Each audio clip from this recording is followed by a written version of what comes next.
ಎಲ್ರಿಗೂ ನಮಸ್ಕಾರ. ನಮ್ಮ ದೇಹದಲ್ಲಿ ಕೆಲವೊಮ್ಮೆ ಸಣ್ಣ ಸಣ್ಣ ಸಿಂಪ್ಟಮ್ಸ್ ಕಾಣಿಸುತ್ತೆ. ಆದರೆ ನಾವು ಅದನ್ನೆಲ್ಲ ನಾರ್ಮಲ್ ಬಿಡು ಅಂತ ಹೇಳ್ಬಿಟ್ಟು ಇಗ್ನೋರ್ ಮಾಡ್ತೀವಿ. ಆದರೆ ನಿಜವಾಗಿ ನೋಡಿದ್ರೆ ಆ ಸಣ್ಣ ಸಣ್ಣ ಪ್ರಾಬ್ಲಮ್ಗಳು ಒಂದು ದೊಡ್ಡ ಪ್ರಾಬ್ಲಮ್ ಆಗಿ ಬೆಳೀತವೆ. ಇವತ್ತು ನಾವು ಮಾತನಾಡೋಕೆ ಹೋಗ್ತಿರೋ ವಿಷಯ ಕೂಡ ಅದೇ ರೀತಿ ಥರ. ನಮ್ಮ ಬಾಡೀಲಿ ಯಾವ ರೀತಿ ಸಿಂಪ್ಟಮ್ಸ್ ಇದ್ದರೆ ಅದು ಡಯಾಬಿಟಿಸ್ ಆಗಿರಬಹುದು ಅಂತ ನೋಡೋಣ. ಇವಾಗಿನ ಕಾಲದಲ್ಲಿ ಡಯಾಬಿಟಿಸ್ ಅಂದರೆ ಒಂದು ಸಾಮಾನ್ಯ ಲೈಫ್ ಸ್ಟೈಲಿಂದ ಬರುವಂಥ ಡಿಸೀಸ್ ಆಗಿದೆ. ಕೆಲವರಿಗೆ ಆ ಪ್ರಾಬ್ಲಮ್ ಇದ್ದರೂ ಕೂಡ ಡಯಾಬಿಟಿಸ್ ಬಂದಿದೆ ಅಂತ ಗೊತ್ತಾಗೋದೇ ಇಲ್ಲ. ಯಾಕೆ ಅಂದರೆ ಅದು ಸೈಲೆಂಟ್ ಡಿಸೀಸ್ ಥರ ನಿಧಾನವಾಗಿ ಬೆಳೀತಾ ಇರುತ್ತೆ. ಅದಕ್ಕೋಸ್ಕರ ನಾವು ಇವತ್ತಿನ ವಿಡಿಯೋದಲ್ಲಿ ಡಯಾಬಿಟಿಕ್ ಯಾಕೆ ಬರುತ್ತೆ, ಯಾವ ರೀತಿ ಸಿಂಪ್ಟಮ್ ತೋರಿಸುತ್ತೆ, ಹೇಗೆ ಪ್ರಿವೆಂಟ್ ಮಾಡಬೇಕು, ಜನರಿಗೆ ಯಾಕೆ ಗೊತ್ತಾಗೋದಿಲ್ಲ, ಇದೆಲ್ಲರ ಬಗ್ಗೆ ತಿಳ್ಕೊಳ್ಳೋಣ. ಹಾಗಿದ್ರೆ ಮೊದಲನೇ ಪ್ರಶ್ನೆ ಏನು ಅಂದರೆ ಡಯಾಬಿಟಿಸ್ ಅಂದ್ರೇನು? ಇವಾಗ ನಾವು ಡಯಾಬಿಟಿಸ್ ಅಂದ್ರೇನು ಅಂತ ಮೊದಲು ತಿಳ್ಕೊಳ್ಳೋಣ. ನಮ್ಮ ಬಾಡಿಯಲ್ಲಿ ಗ್ಲೂಕೋಸ್ ಅನ್ನುವಂಥ ಒಂದು ಅಂಶ ಇರುತ್ತೆ. ಆ ಗ್ಲೂಕೋಸು ನಮ್ಮ ಬಾಡಿಗೆ ಏನು ಮಾಡುತ್ತೆ, ಎನರ್ಜಿ ಕೊಡುತ್ತೆ. ಅಂದರೆ ನಾವು ಏನು ಕಾರ್ಬೋಹೈಡ್ರೇಟ್ ಐಟಮ್ ತಿಂತೀವಿ ಅದು ಕೊನೆಯದಾಗಿ ಗ್ಲೂಕೋಸ್ ಆಗಿ ಕನ್ವರ್ಟ್ ಆಗುತ್ತೆ. ಆ ಗ್ಲೂಕೋಸು ನಮ್ಮ ಬಾಡಿಗೆ ಎನರ್ಜಿಯನ್ನು ಕೊಡುತ್ತೆ. ಆ ಗ್ಲೂಕೋಸು ನಮ್ಮ ಬಾಡಿ ಸೆಲ್ಸ್ ಒಳಗಡೆ ಹೋಗಬೇಕು ಅಂದರೆ ಒಂದು ಹಾರ್ಮೋನ್ ಬೇಕು, ಅದು ಇನ್ಸುಲಿನ್. ಆ ಇನ್ಸುಲಿನ್ನು ಪ್ಯಾನ್ಕ್ರಿಯಸ್ಸಿಂದ ಏನಾಗಿ ರಿಲೀಸ್ ಆಗುತ್ತೆ, ಪ್ರೊಡಕ್ಷನ್ ಆಗಿ ರಿಲೀಸ್ ಆಗುತ್ತೆ. ಇವಾಗ ಡಯಾಬಿಟಿಕ್ ಆಗಿದೆ ಅಂದರೆ ಎರಡು ಮೇನ್ ರೀಸನ್ ಆಗಿರುತ್ತೆ. ಒಂದು, ಇನ್ಸುಲಿನ್ ಸರಿಯಾಗಿ ಪ್ರೊಡಕ್ಷನ್ ಆಗೋದಿಲ್ಲ, ಇಲ್ಲಾಂದರೆ ಇನ್ಸುಲಿನ್ಗೆ ಬಾಡಿ ಸೆಲ್ ಸರಿಯಾಗಿ ರೆಸ್ಪಾಂಡೇ ಮಾಡಲ್ಲ. ಇವೆರಡರಲ್ಲಿ ಯಾವುದಾದ್ರು ಒಂದಾದರೂ ಕೂಡ ಅದನ್ನು ನಾವೇನಂತ ಕರಿತೀವಿ, ಡಯಾಬಿಟೀಸ್ ಅಂತ ಕರಿತೀವಿ. ಅದರಿಂದ ಬ್ಲಡ್ ಶುಗರು ಜಾಸ್ತಿ ಆಗುತ್ತೆ ಬಾಡೀಲಿ. ಹಾಗಿದ್ರೆ ಡಯಾಬಿಟಿಕ್ಕಲ್ಲಿ ಯಾವ ರೀತಿ ಲಕ್ಷಣಗಳು ತೋರಿಸುತ್ತೆ, ಇದೇ ನಮ್ಮ ಮೇನ್ ಮುಖ್ಯವಾದ ವಿಷಯ ಅಲ್ವಾ. ಡಯಾಬಿಟಿಸ್ ಬರುವಾಗ ಯಾವ ರೀತಿ ಎಲ್ಲ ಲಕ್ಷಣಗಳು ತೋರಿಸುತ್ತೆ ಅಂತ. ಮೊದಲನೇದಾಗಿ ತುಂಬ ಬಾಯಾರಿಕೆ ಆಗೋದು. ನಮಗೆ ನಾರ್ಮಲ್ಗಿಂತ ಜಾಸ್ತಿ ಬಾಯಾರಿಕೆ ಆಗ್ತಾ ಇದ್ದರೆ, ದಿನಪೂರ್ತಿ ನೀರು ಕುಡಿದ್ರೂ ಕೂಡ ಇನ್ನೂ ಕುಡಿಬೇಕು ಅನಿಸೋದು, ಇದೆಲ್ಲ ನಮಗೆ ಡಯಾಬಿಟಿಕ್ಸ್ ಆಗೋ ಸೂಚನೆ ಕೊಡ್ತಾ ಇದೆ ಅಂತ. ಯಾಕಂದರೆ ನಮ್ಮ ಬ್ಲಡ್ ಶುಗರ್ ಜಾಸ್ತಿ ಆದಾಗ ಬಾಡಿಲಿರೋ ಎಕ್ಸ್ಟ್ರಾ ಶುಗರ್ ಹೊರಹಾಕಿ ಯೂರಿನ್ ಮೂಲಕ ಹೊರಹಾಕೋಕ್ಕೇನೋ ಬಾಡಿ ಟ್ರೈ ಮಾಡ್ತಾ ಇರುತ್ತೆ. ಅದಕ್ಕೆ ಪದೇ ಪದೇ ನೀರು ಕುಡಿಬೇಕು ಅನಿಸೋದು, ಡಿಹೈಡ್ರೇಷನ್ ಆಗೋದು ಆಗುತ್ತೆ. ಇನ್ನು ಒಂದು ಫ್ರೀಕ್ವೆಂಟ್ ಯೂರಿನೇಷನ್, ಅಂದರೆ ನಮಗೆ ಪದೇ ಪದೇ ಯೂರಿನ್ ಪಾಸ್ ಮಾಡಬೇಕು ಅಂತ ಅನಿಸೋದು.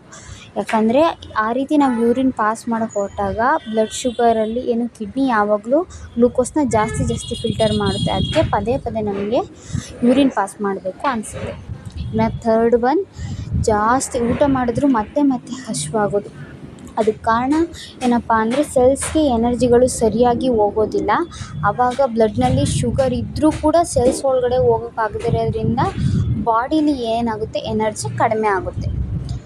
ನಾಲ್ಕನೇದು ವೆಯ್ಟ್ ಲಾಸ್.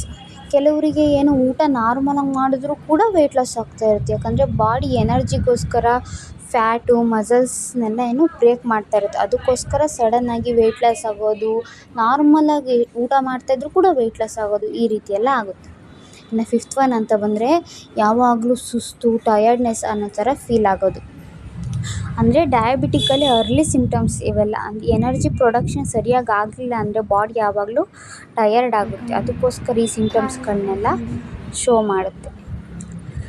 ಡಯಾಬಿಟಿಕ್ಗೆ ನಾವು ಮೇನ್ ಏನೇನು ಸಿಂಪ್ಟಮ್ಸ್ ಎಲ್ಲ ತೋರಿಸುತ್ತೆ ಅಂತ ನಾವೀಗ ನೋಡಿದ್ವಿ. ಇವಾಗ ಲಾಸ್ಟಿಗೆ ಡಯಾಬಿಟಿಕ್ ಹೆಂಗೆ ಬರುತ್ತೆ, ಯಾವ ರೀತಿ ಬರುತ್ತೆ, ಏನು ರೀಸನ್ನು ಅಂತ ನೋಡ್ಕೊಳ್ಳೋಣ. ಮೊದಲು ಒಂದು ಅನ್ಹೆಲ್ತಿ ಡಯಟ್. ತುಂಬ ರಿಫೈನ್ಡ್ ಕಾರ್ಬೋಹೈಡ್ರೇಟ್ಸ್ ತಿಂದಾಗ, ಅಂದರೆ ವೈಟ್ ರೈಸ್ ಆಗಿರ್ಬೋದು, ಶುಗರ್ ಡ್ರಿಂಕ್ಸು, ಸ್ವೀಟ್ಸು ಇವನ್ನೆಲ್ಲ ತಿಂದಾಗ ಇನ್ಸುಲಿನ್ ರೆಸಿಸ್ಟೆನ್ಸ್ ಆಗುತ್ತೆ. ಇನ್ಸುಲಿನ್ ರೆಸಿಸ್ಟೆನ್ಸ್ ಅಂದರೆ ನಾನು ಮೊದಲೇ ಹೇಳ್ದಂಗೆ ಏನು, ಬಾಡಿ ಸೆಲ್ಸು ಇನ್ಸುಲಿನ್ ಹಾರ್ಮೋನ್ಗೆ ಸರಿಯಾಗಿ ರೆಸ್ಪಾಂಡ್ ಮಾಡಲ್ಲ. ಹಂಗೆ ಮಾಡ್ದಲೇ ಇದ್ದವಾಗ ಏನು, ಶುಗರ್ ಅನ್ನೋ ಎನರ್ಜಿ ಏನಿದೆ ಅದು ಸೆಲ್ಸ್ ಒಳಗಡೆ ಹೋಗೋಕ್ಕಾಗೋದಿಲ್ಲ. ಆ ರೀತಿ ಇನ್ಸುಲಿನ್ ರೆಸಿಸ್ಟೆನ್ಸ್ನ ಕಾರ್ಬೋಹೈಡ್ರೇಟ್ ಏನು ಮಾಡುತ್ತೆ, ಜಾಸ್ತಿ ಮಾಡುತ್ತೆ ನಮ್ಮ ಅನ್ಹೆಲ್ದಿ ಡಯಟಿಂದ. ಇನ್ನು ಫಿಸಿಕಲ್ ಆ್ಯಕ್ಟಿವಿಟೀಸ್ ಕಡಿಮೆ ಇದ್ದರೆ, ಎಕ್ಸಸೈಸ್ ಮಾಡಲಿಲ್ಲ ಅಂದರೆ ಮಸಲ್ಸು ಗ್ಲೂಕೋಸ್ನ ಯೂಸ್ ಮಾಡಲ್ಲ. ಮಸಲ್ಸ್ ಇದ್ದು ನಾವು ಎಕ್ಸಸೈಸ್ ಮಾಡಿದರೆ ಎಕ್ಸ್ಟ್ರಾ ಗ್ಲೂಕೋಸ್ನೆಲ್ಲ ಅದೇನು ಮಾಡುತ್ತೆ, ರಿಮೂವ್ ಮಾಡುತ್ತೆ. ಆವಾಗ ಬ್ಲಡ್ ಶುಗರು ಜಾಸ್ತಿ ಆಗಲ್ಲ. ಮೂರನೇದು ಬೊಜ್ಜಿರೋದ್ರಿಂದ, ಬೊಜ್ಜಿದ್ರೆ ಇದು ಕೂಡ ಒಂದು ಇನ್ಸುಲಿನ್ ರೆಸಿಸ್ಟೆನ್ಸ್ಗೆ ಒಂದು ಕಾರಣ ಆಗಿರುತ್ತೆ.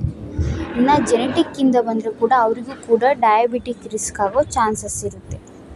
ಇನ್ನು ಫಿಫ್ತ್ ಒನ್, ಸ್ಟ್ರೆಸ್ ಮತ್ತು ಸ್ಲೀಪ್ ಪ್ರಾಬ್ಲಮ್.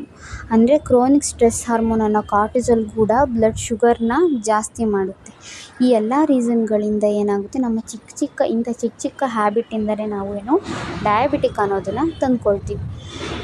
ಹಾಗಿದ್ರೆ ಗುಡ್ ನ್ಯೂಸ್ ಏನಪ್ಪ ಅಂತಂದರೆ ನಮ್ಮ ಲೈಫ್ ಸ್ಟೈಲ್ನ ಚೇಂಜ್ ಮಾಡ್ಕೊಳ್ಳೋದ್ರ ಮೂಲಕ ಅಂದರೆ ನಮ್ಮ ಹ್ಯಾಬಿಟೇ ಚೇಂಜ್ ಮಾಡ್ಕೊಳ್ಳೋದ್ರ ಮೂಲಕ ನಾವು ಈ ಡಯಾಬಿಟಿಕ್ ರಿಸ್ಕ್ನ ಕಡಿಮೆ ಮಾಡ್ಬೋದು.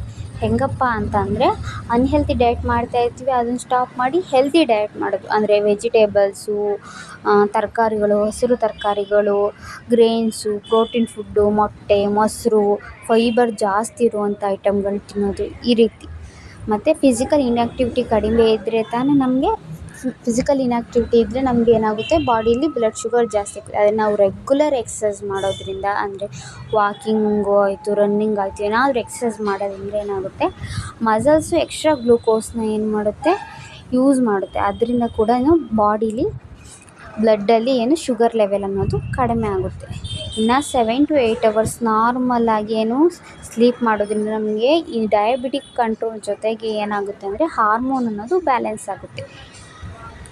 ನೆಕ್ಸ್ಟು ಸ್ಟ್ರೆಸ್ ಕಂಟ್ರೋಲ್ ಮಾಡಬೇಕು. ನಾವು ಮೆಡಿಟೇಷನ್ ಮಾಡೋದಾಗಲಿ, ಯೋಗ ಮಾಡೋದಾಗಲಿ ಅಥವಾ ಬ್ರೀತಿಂಗ್ ಎಕ್ಸಸೈಸ್ ಮಾಡೋದಾಗಲಿ, ಇದೆಲ್ಲ ಕೂಡ ನಮಗೆ ಸ್ಟ್ರೆಸ್ ಕಂಟ್ರೋಲ್ ಮಾಡೋದಕ್ಕೆ ಹೆಲ್ಪ್ ಮಾಡುತ್ತೆ. ಆವಾಗ ನಮಗೆ ಸ್ಟ್ರೆಸ್ ಹಾರ್ಮೋನಿಂದ ಯಾವುದೇ ರೀತಿಯ ಇನ್ಸುಲಿನ್ ರೆಸಿಸ್ಟೆನ್ಸು ಆಗೋದಿಲ್ಲ. ಕೊನೆಗೆ ಏನಪ್ಪ ಅಂದರೆ ಒಂದು ಮೆಸೇಜು, ನಮ್ಮ ದೇಹ ಯಾವಾಗಲೂ ನಮಗೆ ಸಿಗ್ನಲ್ ಕೊಡುತ್ತೆ, ಆದರೆ ಆ ಸಿಗ್ನಲ್ನ ನಾವು ಇಗ್ನೋರ್ ಮಾಡ್ತೀವಿ. ಆದರೆ ನಿಮ್ಗೆ ಯಾವಾಗಲಾದರೂ ಯಾವಾಗಲೂ ಬಾಯಾರಿಕೆ ಆಗೋದು, ಪದೇ ಪದೇ ಯೂರಿನ್ಗೆ ಹೋಗಬೇಕು ಅನಿಸೋದು, ತುಂಬ ಸುಸ್ತಾಗೋದು, ನಾರ್ಮಲಾಗಿ ಊಟ ಮಾಡಿದರೂ ಕೂಡ ವೆಯ್ಟ್ ಲಾಸ್ ಆಗ್ತಾ ಇರೋದು, ಇದೆಲ್ಲ ಇದ್ದರೆ ಒಂದು ಸಲ ಬ್ಲಡ್ ಟೆಸ್ಟ್ ಮಾಡಿಸ್ಕೊಳ್ಳೋದು. ಈ ಟಾಪಿಕ್ ಬಗ್ಗೆ ಇನ್ನಷ್ಟು ಇನ್ಫಾರ್ಮೇಷನ್ ಬೇಕಿದ್ದರೆ ಬಯೋದಲ್ಲಿ ಲಿಂಕ್ ಕೊಟ್ಟಿರ್ತೀನಿ, ಚೆಕ್ ಮಾಡಿ. ಹಾಗೆ ನೆಕ್ಸ್ಟ್ ವಿಡಿಯೋ ಯಾವ್ದು ಹಾಕಬೇಕು ಅಂತ ಕಮೆಂಟ್ ಮಾಡಿ. ಈ ಟಾಪಿಕ್ ನಿಮ್ಗೆ ಇಷ್ಟ ಆಗಿದ್ದರೆ ಶೇರ್ ಮಾಡಿ ಆ್ಯಂಡ್ ಸಬ್ಸ್ಕ್ರೈಬ್ ಮಾಡಿ.